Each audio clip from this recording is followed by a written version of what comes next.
The desert near Ramla lay silent under the weight of impossible odds. A leper king, his flesh failing him piece by piece, sat astride a white horse, back rigid, hands trembling against the reins. Ahead, stretching beyond sight, a sea of steel moved like a living storm across the plain. 26,000 men under Saladin, the Sultan of Egypt and Syria, their banners snapping in the wind, their confidence absolute. Behind him, barely 500 knights waited, their faces drawn, their armor dull with dust. They knew the mathematics of this moment. He raised the true cross high, and the sun caught the silver mask that hid his ravaged face. Some say it was faith. Some say it was madness.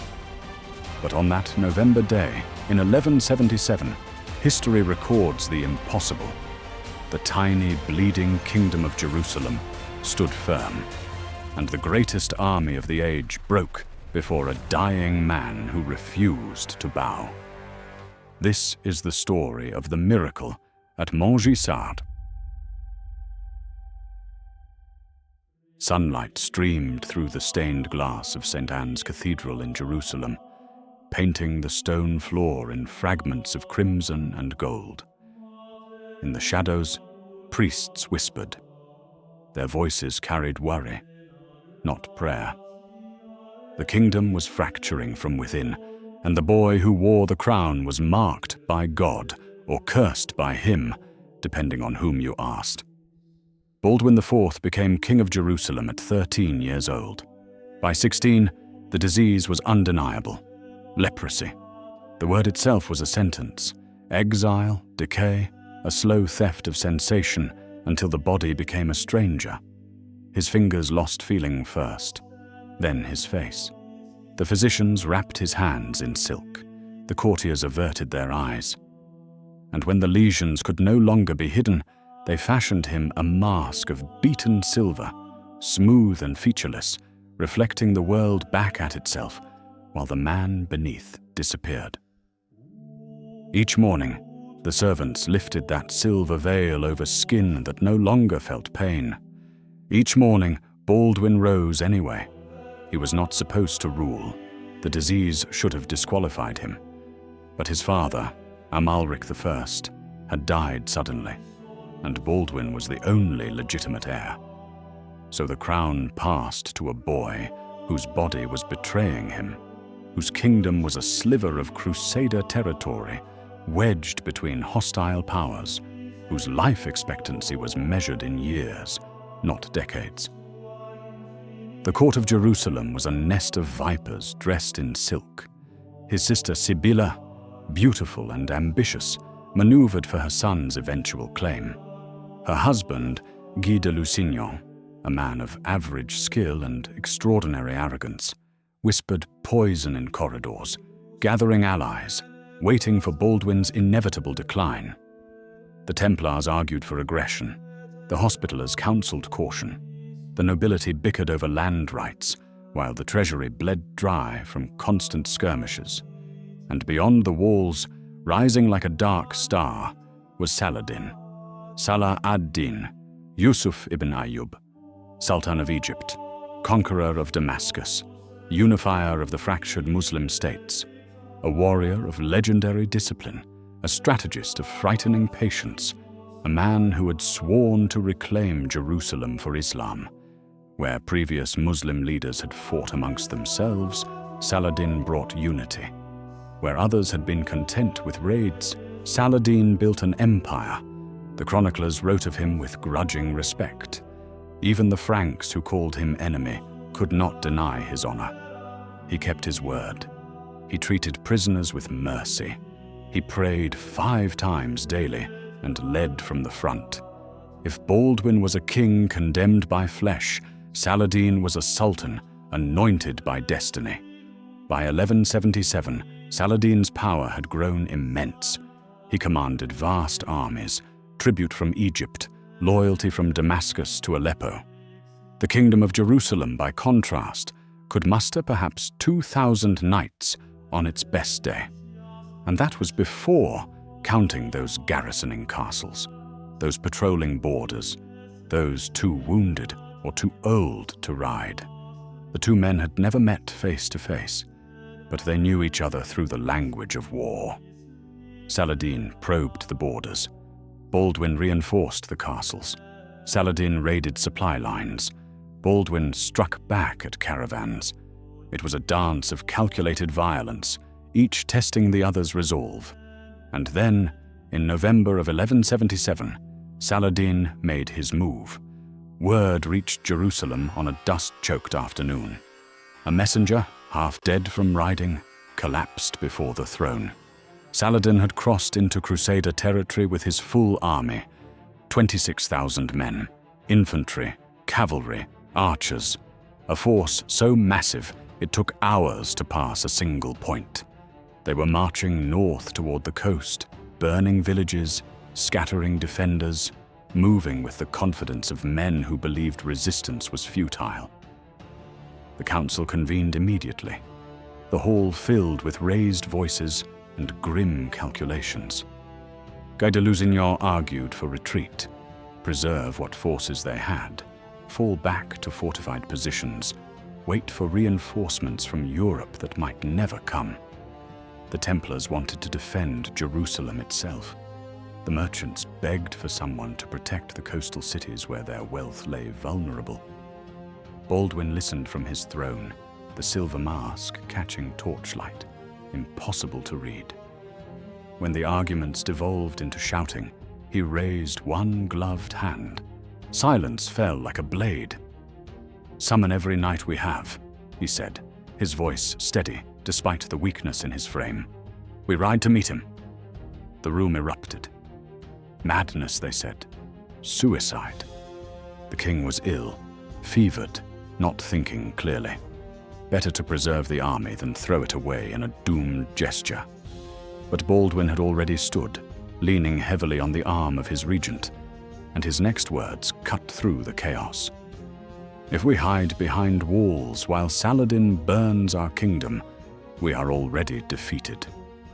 Faith without action is surrender dressed in prayer. We ride at dawn." That night, Jerusalem emptied of fighting men. 500 knights, perhaps a few thousand infantry. It was everything Baldwin could gather on short notice, and it was pathetically inadequate. Mothers wept in doorways. Priests offered blessings that sounded like funerals. The city walls seemed taller in the darkness, as if the stones themselves understood they might be the last refuge if this gamble failed. Baldwin knelt alone in the chapel of the Holy Sepulchre, before the rock where Christ was said to have been buried. The mask sat beside him, and his bare face showed the ravages of disease, patches of discolored skin, areas of numbness, the slow theft of his humanity. He prayed not for victory, but for courage. Not for his life, but for his kingdom. And when he rose, he placed the mask back on, becoming once more the symbol his people needed him to be. A king condemned by flesh, riding toward impossible odds, carrying the weight of a dying kingdom on shoulders that could barely bear the armor. They rode through heat that shimmered like water, through dust that choked breath and coated armor in grit. The column moved south from Jerusalem. A thin line of silver and steel stretched across the ancient Roman road, dwarfed by the vastness of the landscape. To the east, the Dead Sea lay like a wound in the earth. To the west, glimpses of the Mediterranean caught the sun. Between them, this narrow strip of contested land where faiths collided and empires bled. Baldwin rode at the head, slumped slightly in the saddle, preserved by will alone. Behind him, the true cross, a fragment of the wood on which Christ died, or so they believed, was carried by the Bishop of Bethlehem, enclosed in a golden reliquary that caught the light like a captured star. It was their most sacred relic, brought out only for the gravest circumstances. Its presence meant either miracle or martyrdom. The knights rode in silence, their faces grim behind the narrow eye slits of their helms. These were not the flower of Christendom. There were no king's sons here, no legendary champions. They were the garrison of a beleaguered kingdom. Younger sons seeking fortune, zealots seeking redemption, veterans grown grey, defending a dream that was slowly dying. They knew the odds. They had heard the reports. 26,000 versus 500 was not a battle. It was an execution.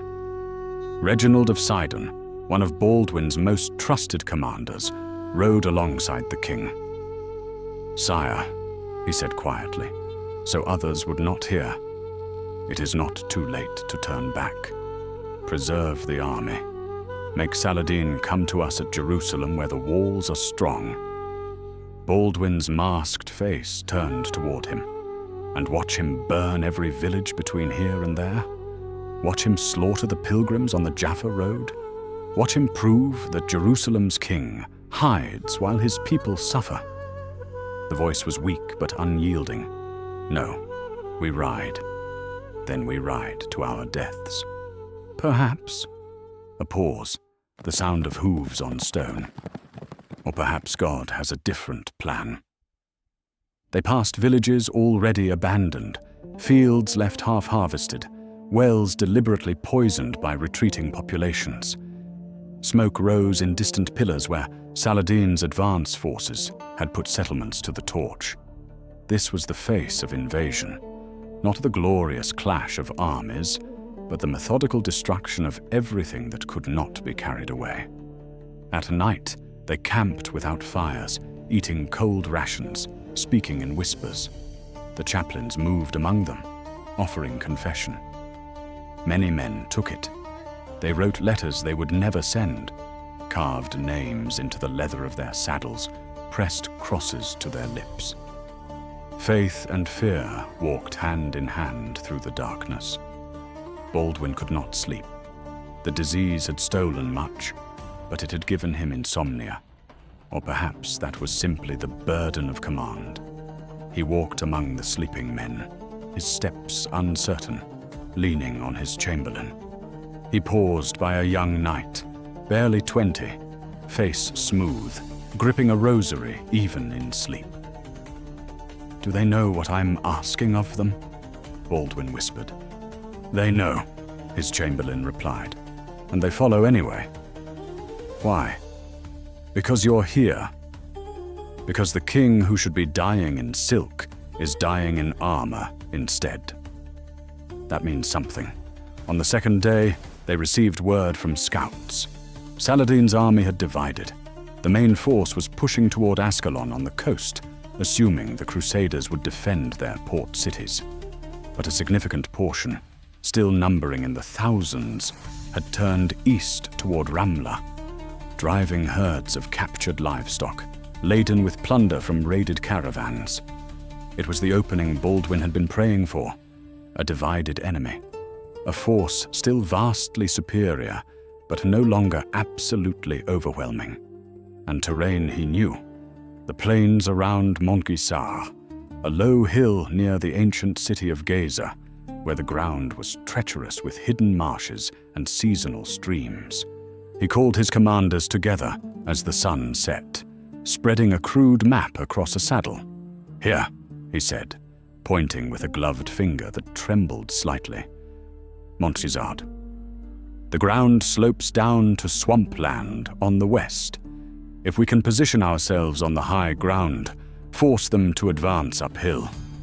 They'll simply go around us," Guy de Lusignan interrupted, his voice dripping with condescension. "We don't have the numbers to hold a line." "We're not holding a line." Baldwin's mask turned toward each man in turn. "We're going to charge." The silence was profound. Someone laughed. A short, sharp bark of disbelief quickly choked off. "Charge," Reginald repeated slowly. 500 heavy cavalry against thousands, uphill, into prepared positions. "No." Baldwin's finger moved on the map. "We hit them at dawn when they're breaking camp," before they've formed up properly. We come from the high ground at full gallop. We drive straight for Saladin's standard, cut off the head, and the body dies. It's worked before. When? Where? Hastings, Crécy, Arsuf. Baldwin's voice gained strength. History is written by men who refused to accept the mathematics of defeat. We cannot win a grinding battle. We cannot outlast them. So we stake everything on a single moment of violence so overwhelming, so unexpected, that even a great army breaks. They argued for an hour. Some called it brilliant. Most called it suicide. But in the end, they were soldiers in a kingdom ruled by a dying teenager who had more courage than any of them, and shame is a powerful motivator. They agreed. At dawn, they would charge. That night, Baldwin knelt again, not in a chapel but in the open air, under stars so bright they seemed close enough to touch. The true cross was raised on the hilltop, its gold catching the moonlight. One by one, the knights came forward and knelt. There was no grand speech, no rousing oration, just men facing mortality, seeking comfort in ritual older than any of them. The Bishop of Bethlehem led them in prayer, his voice rising into the darkness. Deus vult. Deus vult. God wills it. The old Crusader cry, born in the fever of First Crusade, now repeated by men who knew they might be the last of a dying breed. Baldwin remained kneeling long after the others had returned to their rest. His chamberlain found him there at midnight, face pressed against the base of the cross, shoulders shaking, whether from illness, fear, or ecstasy. Impossible to say. "Sire, you need rest." "I need a miracle," Baldwin whispered. "I need God to see us, to remember why we're here, to grant us one impossible day." In the distance, miles across the plain, the campfires of Saladin's army glowed like a field of fallen stars, thousands of fires. An army so vast it seemed to own the night. Against that vastness, 500 knights were less than a spark, less than a prayer. But sometimes, prayers are answered in the language of steel. Dawn broke slowly over Montgisard, the sun dragging itself above the eastern hills like a reluctant witness. The air was cold, that desert cold that comes before heat, when breath mists and armor burns with frost. The knights of Jerusalem stood in formation on the hillside, a thin crescent of steel facing the plain below, where Saladin's forces were just beginning to stir. 500 men. Some had not slept. Some had prayed until their voices gave out. Some had simply stared into the darkness, making peace with endings. Now they stood in silence, watching their king. Baldwin sat motionless on his white horse at the crest of the hill, the true cross raised beside him, catching the first rays of light. The silver mask reflected the dawn, burning like a second sun. He had not removed his armor since they left Jerusalem. Some wondered if he could. Others wondered if the armor was all that held him together now. Below, Saladin's camp sprawled across the plain. Thousands of tents, herds of horses, supply wagons, the organized chaos of an army in motion.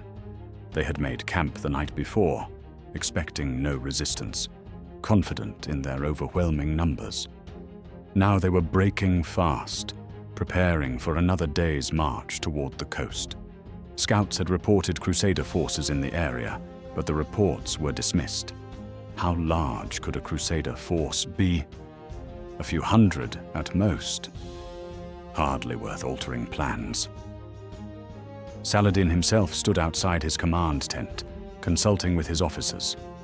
He wore simple robes beneath his armor, a man who disdained ostentation, who believed leadership was earned through competence, not display. His standard, the eagle of the Ayyubids, hung limp in the still air. His generals pointed toward the hills, arguing about the best route to Ascalon. They did not see death preparing itself on the ridge above them. Baldwin raised one gloved hand. 500 men drew breath as one. Horses stamped, sensing what was coming. The bishop holding the true cross began to chant, his voice carrying across the hillside, "In hoc signo vinces." In this sign, you will conquer. The words Constantine the Great had seen before his own impossible victory, 9 centuries before. "My brothers," Baldwin called out, and despite the weakness of his body, his voice carried. "Today we are outnumbered. Today we face the greatest army this land has seen since the time of the Romans. Today, by all rights, we should die." He paused, letting that truth settle. "But I have not brought you here to die. I have brought you here to prove that faith is not passive acceptance of fate. Faith is the defiance of impossible odds in the name of something greater than ourselves. We are the shield of Jerusalem. We are the sword of Christ. And today, we will show Saladin what 500 faithful men can do when God stands with them." He lowered the hand. "For Jerusalem, for Christ, for the kingdom." The response was not a roar, but something deeper, a sound dredged up from the bottom of 500 souls who had chosen to die on their feet rather than live on their knees. "Deus vult! Deus vult!" Baldwin kicked his horse forward. The bishop followed, the true cross held high, its gold blazing, and behind them, 500 heavy cavalry began to move, first at a walk, then a trot, gaining speed as the hill sloped downward, momentum building, the ground beginning to shake. In the camp below, someone shouted a warning. Heads turned, hands pointed, and in the space of heartbeats, confusion became alarm, became terror, as men realized what was bearing down on them. 500 mounted knights in full charge is not a military unit. It is a natural disaster. It is an avalanche with intent. Each horse weighed 1,000 pounds. Each rider carried a 12-foot lance. Together, they formed a wall of steel and flesh and fury, moving at 30 miles per hour. And nothing organic could stand before them. Saladin's officers screamed orders. Infantry grabbed weapons. Archers fumbled for bows. But armies need time to form, to create the dense formations that can absorb a cavalry charge, and time was the one thing they didn't have. The Crusaders hit the camp like the fist of an angry god. Lances shattered against shields and bodies. Horses crashed through tent lines. Men died without understanding what killed them. The sound was indescribable. Metal on metal, screaming horses, screaming men, the thunder of hooves drowning thought. Dust rose in choking clouds, turning the battlefield into a nightmare of shadows and sudden violence. Baldwin drove forward, the true cross behind him like a beacon. His lance took a Mamluk officer in the chest, the impact nearly unseating him. But he held on, dropping the shattered weapon and drawing his sword. Around him, his knights carved paths of destruction, each man a tempest, each swing of a blade claiming life. The Crusaders didn't stop. That was the key. Most cavalry charges broke after the initial impact, bogging down in melee. But Baldwin had ordered them to drive through. Keep moving, don't engage, target the command structure. So they galloped deeper into the camp, trampling fires, scattering supplies, spreading chaos in their wake. And something strange began to happen. Panic, once started, spreads like plague. A soldier sees his comrade cut down and runs. Another sees him run and follows. Fear becomes contagion. The camp, so organized moments before, dissolved into confusion. Units broke formation, trying to escape the horsemen. Officers shouted contradictory orders. and in the dust and chaos it became impossible to see how many attackers there actually were. The mind, confronted with violence and terror, inflates numbers. 500 became 1,000, became 10,000 in the fear-soaked imaginations of men who had expected an easy march. Later, chroniclers would call it a miracle. They would say a storm rose from nowhere, blinding Saladin's archers. They would say angels were seen fighting beside the Crusaders, figures of light with flaming swords. They would say the true cross radiated heat that scorched the faithless. The truth was simpler and more terrible. The truth was that 500 men, knowing they would die anyway, fought without the hesitation that comes from hope. They fought with the absolute commitment of the damned, and that kind of violence is contagious. It spreads. It breaks spirits before it breaks bodies. Saladin himself was nearly killed. A Templar knight, his surcoat soaked in blood, drove through the guard around the Sultan's tent. His sword was 3 feet from Saladin's throat when a Mamluk bodyguard took the blade in his own chest. The Templar died seconds later, pierced by a dozen spears, but the moment of terror was enough. Saladin's officers, seeing their Sultan nearly struck down, panicked. They grabbed him, threw him on a horse, and fled, not in organized retreat, but in chaos, dragging the reluctant Sultan away from the battlefield. The eagle standard fell. Someone grabbed it, tried to raise it again, and was cut down. It fell a second time and stayed fallen. That was the moment the battle turned into a rout. An army is a living thing, and its heart is the commander. When that heart stops beating, even briefly, paralysis spreads. Saladin's forces, seeing their standard down, believing their Sultan fled or dead, broke. Not all at once, not uniformly, but in waves, in cascading collapse, unit after unit, deciding that death in battle was less appealing than life in retreat. They ran. Thousands of them. They dropped weapons, shed armor, abandoned the wounded, and ran toward the swamps, toward the coast, toward anywhere that wasn't here. The Crusaders pursued, cutting down stragglers, but they were too few to turn slaughter into annihilation. Most of Saladin's army escaped, but they escaped shattered, leaving behind baggage trains, supplies, treasure, and, most importantly, their invincibility. By midday, the plain was silent, except for the groans of the dying. Vultures began to circle. The dust settled slowly, revealing the scope of carnage. Thousands dead or wounded, the camp in ruins, and on the hill where it began, the true cross still standing, its gold dimmed by dust, but unbroken. Baldwin dismounted, or rather, he fell from his horse and was caught by his attendants. The battle fury had sustained him, but now it drained away, leaving only the disease and exhaustion.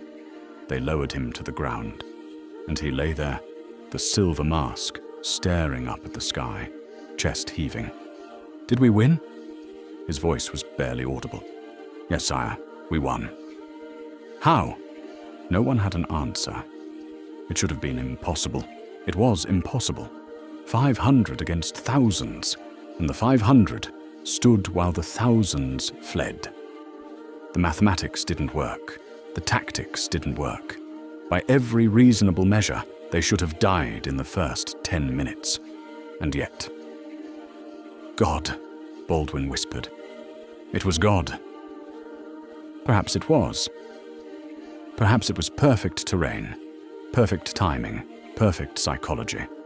Perhaps it was Saladin's overconfidence meeting Baldwin's desperation at exactly the right angle.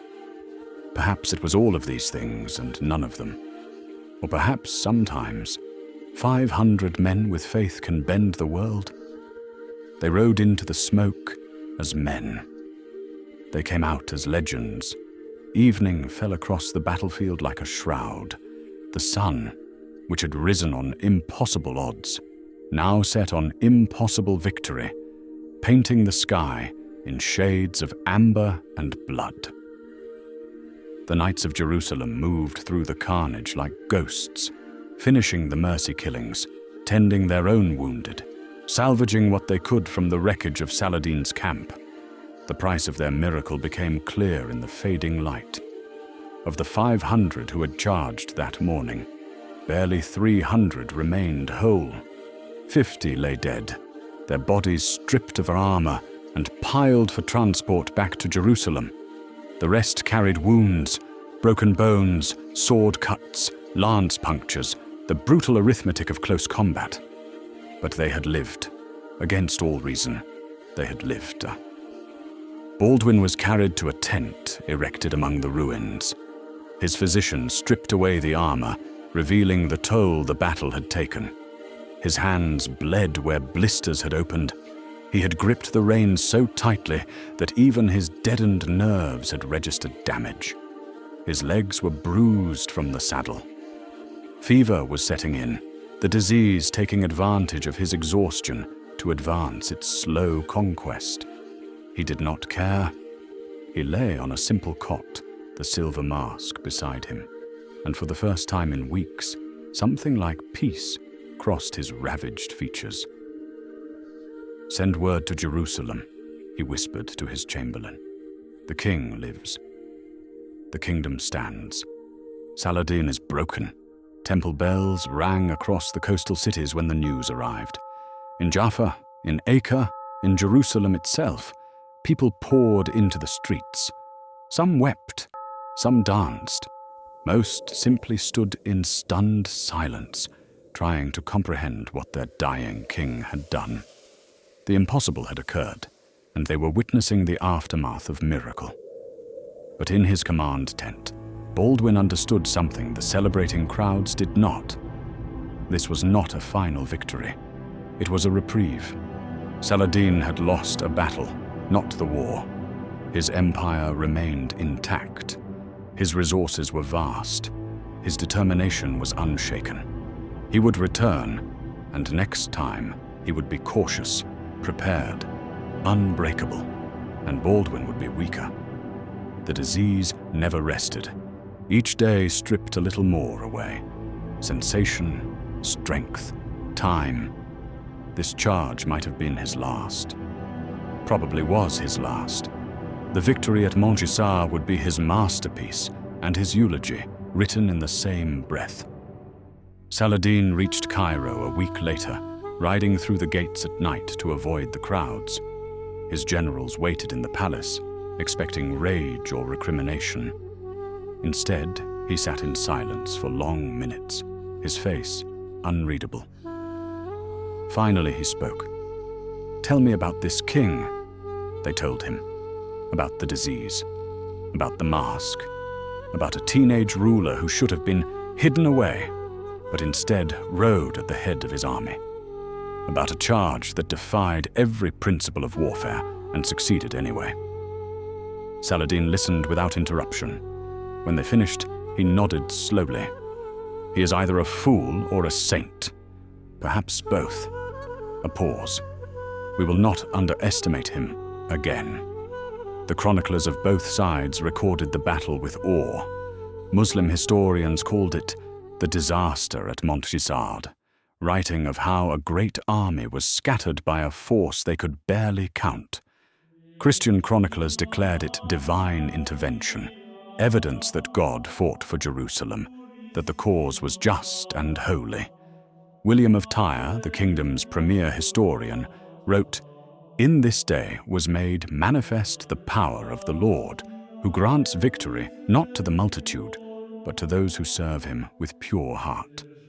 Ibn al-Athir, writing from the Muslim perspective, was more pragmatic, but no less amazed. The Franks attacked with such fury that our men believed themselves facing an army 10 times their size. Their king, though afflicted with the most terrible of diseases, rode like a man possessed by jinn.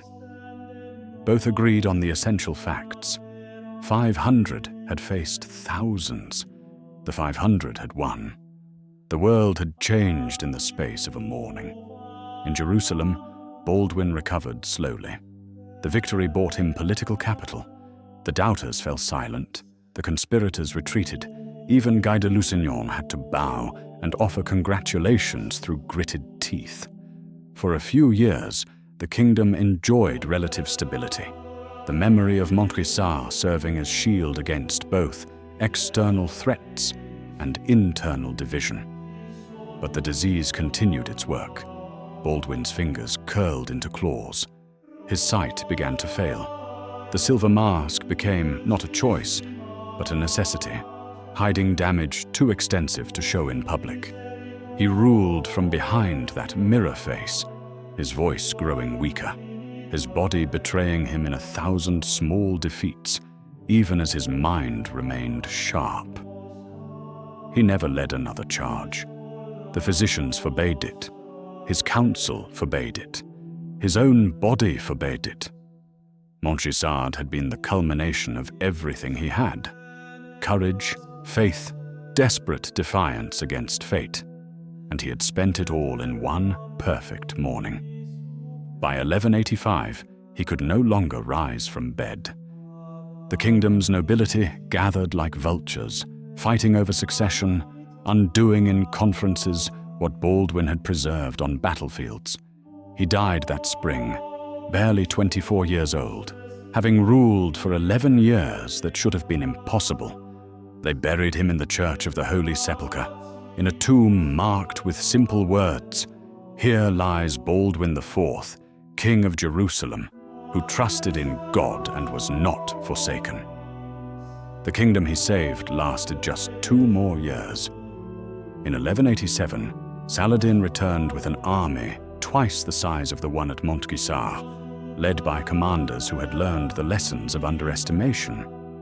At the horns of Hattin, he crushed the Crusader forces and marched into Jerusalem itself, reclaiming the city for Islam. The Kingdom of Jerusalem, as Baldwin had known it, ceased to exist. But on the walls of Jerusalem, on the day it fell, old men who had ridden at Montgisard told the story to anyone who would listen. They spoke of a boy king in a silver mask. They spoke of a charge that should have failed. They spoke of the morning when 500 men bent the arc of history through sheer refusal to accept defeat. And Saladin, standing in the conquered city, asked to see Baldwin's tomb. He stood there for a long moment, then placed his hand on the stone. "Peace to you, brother," he said softly. "You were worthy." The faith that drove Baldwin to Montgisard could not preserve his kingdom forever. Faith cannot defeat time or politics, or the inevitable entropy of human ambition. But for one perfect morning, in the dust and blood of a battlefield that should have been his grave, faith gave him something else. It gave him a miracle. The sun sets on the plain of Montgisard now, with no memory of the blood that soaked its dust 8 centuries ago. The ruins of Gaza stand silent on their hill. Tourists pass through, unaware they walk on ground where the impossible once occurred. History has moved on, as history does, to other battles, other miracles, other dying kings who refuse to yield. But the story remains. History repeats. The question is, did we learn anything? Don't miss the next chapter. Subscribe now.